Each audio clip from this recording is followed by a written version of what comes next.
ဒီနေ့တော့21ရက်နော်8လပိုင်း2026ညနေပိုင်း3နာရီခွဲဝန်းကျင်ပေါ့နော်ကျွန်တော်တို့ဒါနေနံလို့ဒေါင်းလို့ဆိုတော့စနေဒေါင်းဘက်ကနေ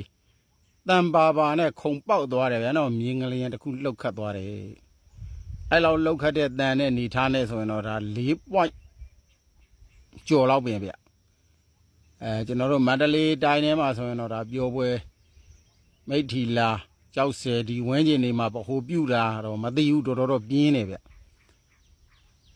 နေရပူရင်ဟိုငရင်ကလှုပ်နေတယ်ရာသီဥတုကလည်းပြုတ်အားပြီးပူလောင်နေနော်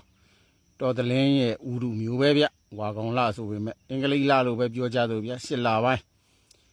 9လပိုင်း9လပိုင်းဆိုတော့မိုးနဲ့စောင်းနဲ့ပူရှိန်နေရများလာတော့10လပိုင်းမှာလည်းအေးတက်လေးဝင်တာ